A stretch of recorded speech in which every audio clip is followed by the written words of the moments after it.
Welcome to Sahi classes. आज हम पढ़ने वाले हैं क्लास 9th के मैथ्स, जिसका चैप्टर नंबर 1 जिसका नाम है संख्या पद्धति।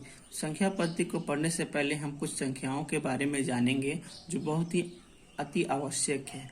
तो चलिए हम स्टार्ट करते हैं। वो संख्याएं कौन कौन सी हैं। तो पहला है आपका प्राकृतिक संख्याएं। प्राकृतिक संख्याओं को हम n से सूचित करते हैं और यह जो होती हैं यह संख्या 1 से लेकर अनंत तक होती है। यानी प्राकृतिक संख्या वह संख्या है जो 1 से लेकर अनंत तक होती है। यानी जो आपका n इजिकल टू हो जाएगा 1 से लेकर 2, 3, 4, 5 ऐसे ही अनंत तक आपका हो जाएगा। ये सब क्या है? आपके प्राकृतिक संख्याएं हैं। अगला है आपका पूर्ण संख्या। पूर्ण संख्या को W से सूचित किया जाता है। यह संख्या 0 से लेकर अनंत तक होती है। यानी आप प्राकृतिक संख्या में 0 एक और ऐड कर दीजिएगा तो वो क्या हो जाएंगी? आपकी पूर्ण संख्याएं हो जाएंगी। तो पूर्ण संख्या को W से सूचित किया जाता है और यह होता है 0 से लेकर अनंत तक। तो 0, 1, 2, 3, 4, 5 से लेकर अनंत तक। ये हो गया आपका पूर्ण संख्या, यानी इंग्लिश में कहते हैं होल नंबर। अब अगला है आपका पूर्णांक।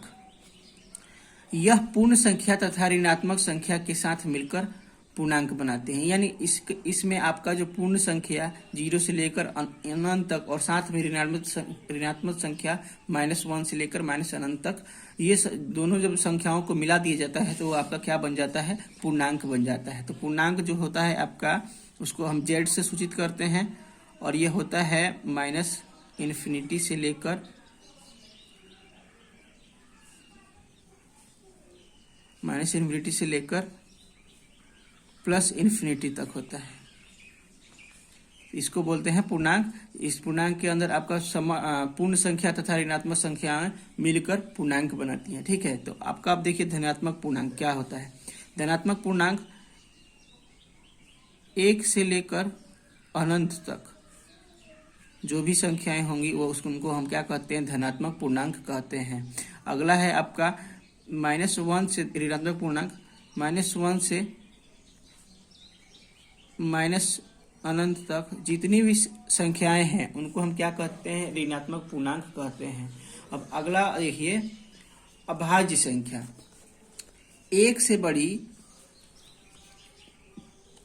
बड़ी वे प्राकृतिक संख्या जो एक या स्वयं के अलावा किसी और से विभाजित न हो उसे हम क्या कहते हैं? अभाज्य संख्या कहते हैं। यानी इसमें केवल कोई भी जो भी आपका संख्या प्राकृतिक संख्या होगी वह केवल एक और स्वयं के अलावा किसी और से भाग नहीं होगी। जैसे में आपका एग्जाम्पल है 2 हो गया, 3 हो गया, 5 हो गया, 7 हो गया, 11 हो गया, 13 हो गया। ये सब क्या है? आपके अभाज्य संख्या है। केवल एक और स्वयं के अलावा या किसी और से विभाजित नहीं होते हैं। इन्हें हम क्या कहते हैं? अभाज्य संख्या कहते हैं। ठीक है। अब अगला देखिए भाज्य संख्या क्या होता है। भाज्य संख्या एक से बड़ी वे प्राकृतिक संख्याएं जो एक या स्वयं के अलावा किसी और से भी विभाजित हो जाएं। यानी एक से होंगी ही विभाजित, दो स्वयं से होंगी ही और किसी और के द्वारा भी विभाजित हो जाएंगी। उन्हें हम क्या कहेंगे? भाज्य संख्याएं कहेंगे। तो भाज्य संख्या का देखिए कौन कौन से होते हैं। 4 हो गया आपका, 4 में देखिए 1 से हो जा रहा है, 2 से हो जा रहा है और स्वयं से भी हो जा रहा है। 6 हो गया, 8 हो गया, 10 हो गया, 12 हो गया, 14 हो गया, 15 हो गया। ये सब क्या है? आपके भाज्य संख्याएं हैं, जिसमें जो एक से हो रहे हैं, स्वयं से भी हो रहे हैं और किसी और के द्वारा भी विभाजित हो रहे हैं। उन्हें हम क्या कहते हैं? भाज्य संख्याएं कहते हैं। परिमेय संख्या। तो ये परिमेय संख्या क्या होता है? इन संख्याओं को P/Q के रूप में लिखा जा सकता है, या वैसी संख्या जिनको हम P/Q के रूप में लिख सकें वो क्या होता है? आपका परिमेय संख्या होता है। जैसे में आपका एग्जाम्पल देखिए 1/2, 3/2, 4/2, 5/3। ये सब क्या है? आपके परिमेय संख्या है जिनको हम P/Q के रूप में लिखे हुए हैं। अगला है आपका अपरिमेय संख्या। वे संख्याएं जिन्हें हम P/Q के रूप में नहीं लिख सकते हैं उन्हें हम क्या कहते हैं? अपरिमेय संख्या कहते हैं। अपरिमेय संख्या का उदाहरण देखिए क्या होता है। √3 हो गया आपका, √2 हो गया, √5 हो गया, आपका पाई हो गया। ये सब क्या है? आपके अपरिमेय संख्या हैं जिनको हम P/Q के रूप में नहीं लिख सकते हैं। अब अगला है आपका वास्तविक संख्याएं। तो वास्तविक सभी संख्याओं का संग्रह को हम क्या कहते हैं, वास्तविक संख्या कहते हैं। यानी इसके अंदर आपका पूर्ण संख्या, प्राकृतिक संख्या, अपरिमेय संख्या, परिमेय संख्या, अभाज्य संख्या, भाज्य संख्या, ये सब आपके इसके अंदर आएंगे और सब, तो इन्हें बोलते हैं वास्तविक संख्या। यानी समस्त संख्याओं के संग्रह को क्या कहते हैं, वास्तविक संख्या कहते हैं। और वास्तविक संख्या और उनके दशमलव प्रसार, वास्तविक संख्याएं और उनके दशमलव प्रसार। तो शांत दशमलव प्रसार कब होगा, जब किसी संख्या को हम विभाजित करेंगे और शेष उसका 0 आए। इस स्थिति में शेष 0 हो जाता है। जैसे आप मान लीजिए, जैसे आपका एग्जाम्पल है 1/2। 1/2 को हम जब विभाजित करेंगे 1 को 2 से, तो देखिए 1 को हम जब 2 से विभाजित करेंगे तो क्या होगा, पॉइंट लग जाएगा, एक 0 आ जाएगा, जो 0.5 से ये कट जाएगी। यानी यहाँ पे शेष क्या आ रहा है, आपका 0 आ रहा है, जिसकी वजह से क्या है, यह शांत दशमलव प्रसार है इसका। अब दूसरा है आपका अनवसानी आवर्ती या अशांत आवर्ती।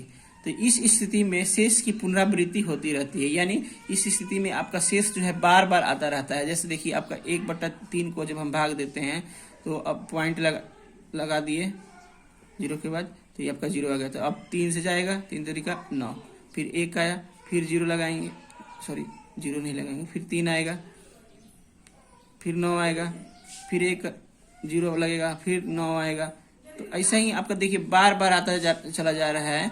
तो क्या होगा, इस स्थिति में शेष की पुनरावृत्ति नहीं बार बार होगी, मतलब कोई भी शेष जो आएगा उस शेष बार बार आएगा, तो उसे हम क्या कहेंगे, अशांत आवर्ती या अनवसानी आवर्ती कहेंगे।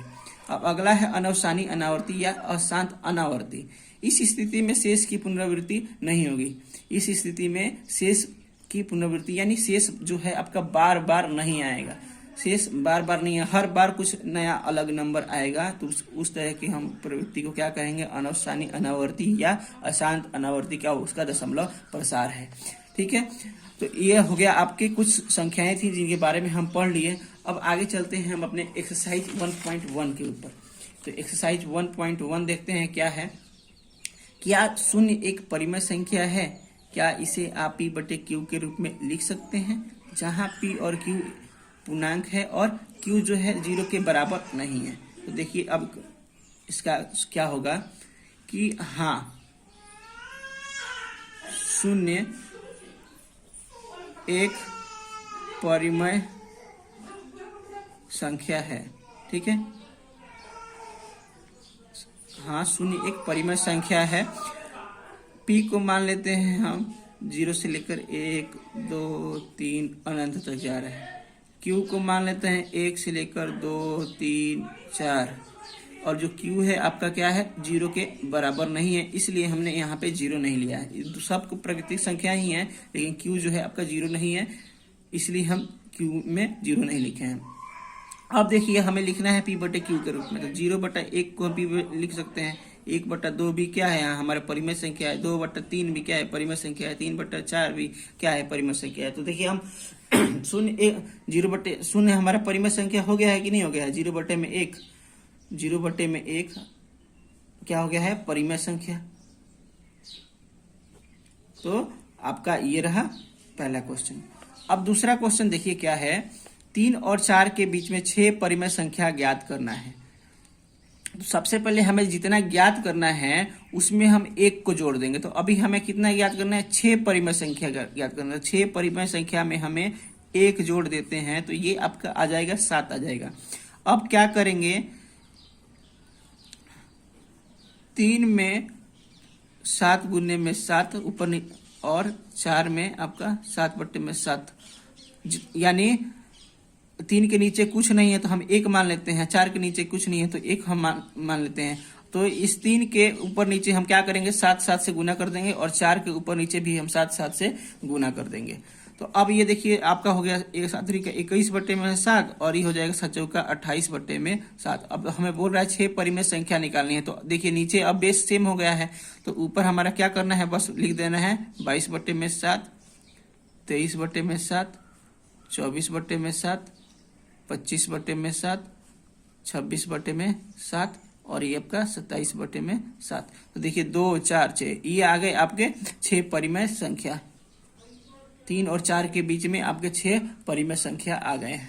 अब अगला क्वेश्चन है 3 और 5 और 4 और 5 के बीच 5 परिमेय संख्या ज्ञात कीजिए। तो सबसे पहले हमें कितना ज्ञात निकालना है, 5 निकालना है। तो 5 निकालना है तो 5 में हम 1 जोड़ देंगे, 5 1 6 हो गया। अब हम क्या करेंगे, इन संख्याओं को लेंगे 3 और बटे में 5 और 4 बटे में 5 और इसको क्या करेंगे, ऊपर नीचा इस 6 से गुना कर देंगे। 3 बटे 5 में ऊपर नीचा 6 से गुना कर देंगे, 4 बटे 5 में भी ऊपर नीचा 6 से गुना कर देंगे। तो ये आ जाएगा आपका 6 18 और ये हो जाएगा 6 25 30। ये हो जाएगा 8 चौका 6 चौका 24 और ये हो जाएगा 6 25 30। अब इनके बीच में आपका जो परिमेय संख्या आएगा वह हो जाएगा 19 बटे में 30, 20 बटे में 30, 20 बटे में 30, आपका ये हो जाएगा 21 बटे में 30, 22 बटे में 30 और ये आपका 23 बटे में 30। तो देखिए 2 4 1 5 परिमेय संख्या निकल गया हमारा, 5 परिमेय संख्या। तो इस तरह हम क्या करते हैं, परिमेय संख्या को निकालते हैं किसी दो संख्याओं के बीच में। तो सबसे पहले हम क्या करते हैं, जितना निकालना होता है उसमें 1 को जोड़ देते हैं। उसके बाद जो हमारा पहला वाला टर्म होता है उसमें हम क्या करते हैं, ऊपर नीचे गुना कर देते हैं और दूसरे वाले में भी ऊपर नीचे गुना कर देते हैं। उसके बाद उनके बीच की संख्याओं को हम लिख देते हैं, तो ये हमारा 5 परिमेय संख्या आ जाता है। अब अगला क्वेश्चन देखिए क्या है आपका, नीचे दिए गए कथन सत्य हैं या असत्य, कारण के साथ अपना उत्तर दीजिए। तो पहला क्वेश्चन है इसके अंदर, प्रत्येक प्राकृतिक संख्या एक पूर्ण संख्या है। प्रत्येक प्राकृतिक संख्या एक पूर्ण संख्या है। हाँ, क्योंकि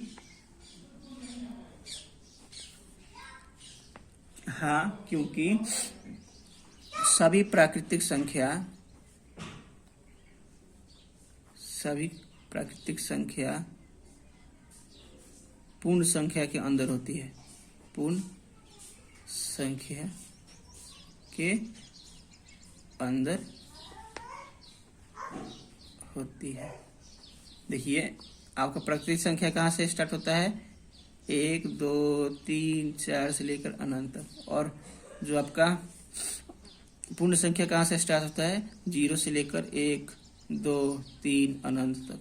तो देखिए यहाँ पे आप इस प्राकृतिक संख्या क्या है, प्राकृतिक क्वेश्चन है, प्रत्येक प्राकृतिक संख्या एक पूर्ण संख्या है। प्रत्येक प्राकृतिक संख्या एक पूर्ण संख्या, तो प्रत्येक प्राकृतिक संख्या एक पूर्ण संख्या है ही, क्योंकि 0 के बाद देखिए सारे क्या है, प्राकृतिक संख्या ही है। तो पहला क्वेश्चन में सत्य हो जाएगा आपका। दूसरा है आपका, प्रत्येक पूर्णांक एक पूर्ण संख्या है, ये आपका असत्य हो जाएगा। क्यों, क्योंकि प्रत्येक पूर्णांक एक पूर्ण संख्या है, नहीं, असत्य। क्यों, क्योंकि पूर्णांक के अंदर आपके ऋणात्मक संख्याएं भी, क्योंकि पूर्णांक के अंदर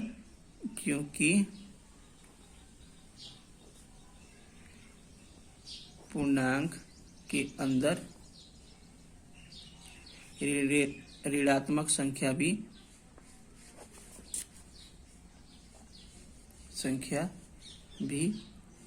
होता है, इसलिए यह क्या है आपका असत्य है। अगला है, प्रत्येक परिमेय संख्या एक पूर्ण संख्या होती है।